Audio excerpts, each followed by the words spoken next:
So actually, a lot of people may not know this because I was on the dance team, very happy person, you know, always like smiling and bright, and I like to make myself and other people's days great.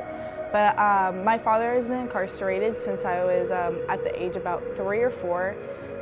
He was incarcerated for like 8 years, in and out. And so I never really grew up with a father figure. I have 3 sisters, and I grew up with all girls in the house. So it was just, to me it was normal because I never knew anything different. And yeah, so we would go on these long road trips when I was younger. All I knew was long road trips, loved them, listening to music, and then I would go to this really cold place. It was always really cold in there, and say, hey, what's up, I love you, to this guy that I've never met, or that I felt like I never met, never knew, super tall and huge. And then at the end, we'd take pictures, and we would get the best vending machine burritos ever. I didn't want people to look at me and judge me and look at me like a stereotype, because African American kid growing up in America, incarcerated parent, biggest stereotype.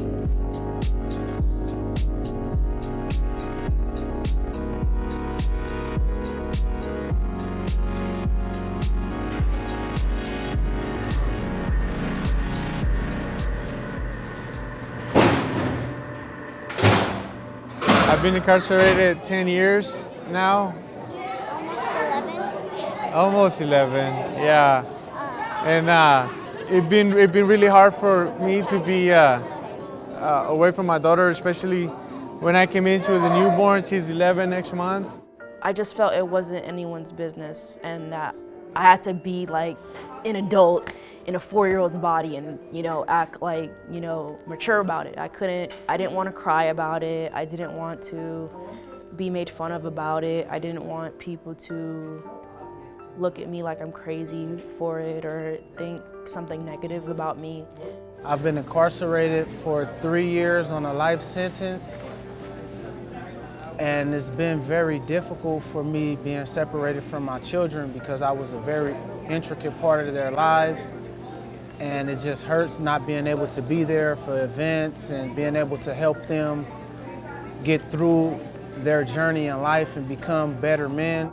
Throughout growing up, I saw like all my friends, they had like a mom and a dad, and I thought like their dad was so weird and creepy. I was like, who is this guy? And then my grandpa was like one of the only like father figures in my life, and I was just like, sometimes I'd feel weird about him, like, do I really know you? Like, I shouldn't really trust you. I don't know, you know, throughout my life I just never really trust men, I guess, as much, so. Personally, I was incarcerated for about 7 years of my life. JJ was my daughter. She was 3 years old when I went to prison. And even though things were hard and it was a very, very dark place, I found a silver lining and was able to learn how to code, learn how to program, build websites, build mobile apps, and use those skills to do something good for our community.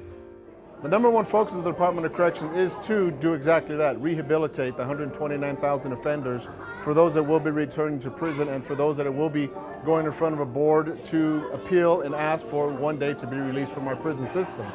Because the reality is, today's inmate is tomorrow's neighbor, and our job is to prepare them.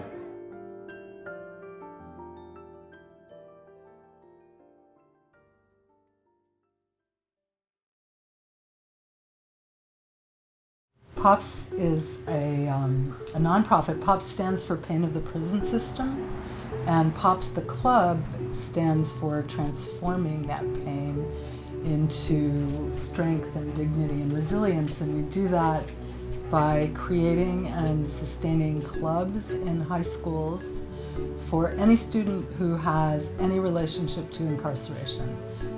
POPS, how it helped me become more confident, realizing that there's other people that's like me and that I'm not alone. I don't have to feel inferior to other people just because I have an incarcerated parent. People come in and automatically their respected adults are feeding the students, and we all eat together, and there's just this feeling of connectedness, community, and there's this quiet dignity about the entire club every day.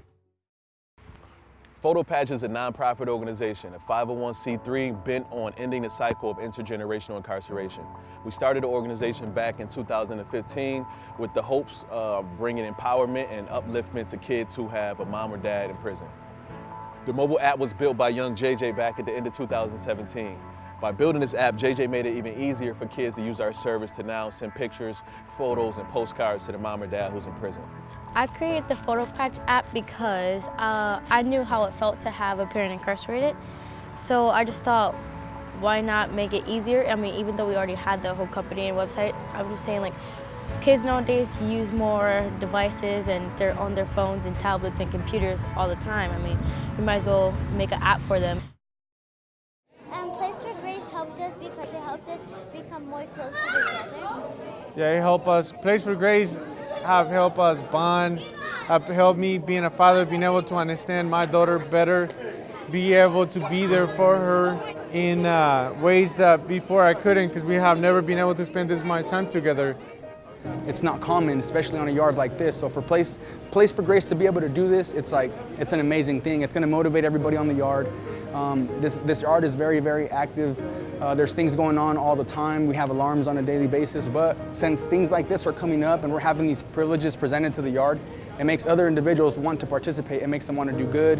And it also makes a guy in prison think not about himself, but he thinks about his kids, and he'll do better things. And if that makes him behave and be a better person, it makes my staff, my cops safer working in the prison. And then also it helps the inmate to stay in contact with his family. Being in and out of the system for a long time, you don't get that. And so you tend to forget that part of humanity.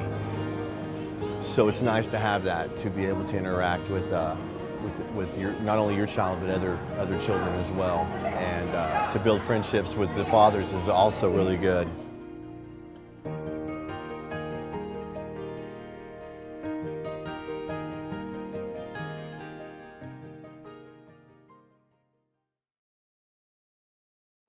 I'm really glad we're in a place right now in the department where we're doing better things. I believe we are doing better, providing a better programming for inmates who will be returning to a community, and their families will receive a different individual, and resources will be there for them so they can have a transition. For the people who can help us with our cause, with Place for Grace and other things of that nature for prisoners, I would just advise you to go on the web and see how you can help in any kind of way, because these programs are great programs, not only for the inmates and their families, but for the community. We believe these children, who we sometimes call the invisible victims of incarceration, need help with upliftment and erasing the stigma associated with having a parent in prison. It's not their fault that their parent is in prison, and just because their parent in prison does not mean that they have to cut that parent all the way off. There's still room for communication, there's still room for patching, there's still room for reunion. The advice that I can give children whose parents are incarcerated is, do not give up. Do not give up, because things can always change. Something can happen overnight. You know what? I really hope that this can be a bigger part of CDC. I hope that more prisons can get this program funded, and that they can have this for other fathers in the California system, because this is priceless. Some advice I have for children with incarcerated parents is just to stay optimistic. Don't feel so sad about it all the time, because the more you're sad, the more you're not going to probably get things done in life. You're going to just drag your feet around the whole time. So just stay optimistic, keep them pushing, encourage them more, and encourage yourself to stay strong, because that's what I did. Even though I was young, I tried to make sure I stayed as positive as possible and encourage my father to do good, and still, like, everything will be all right.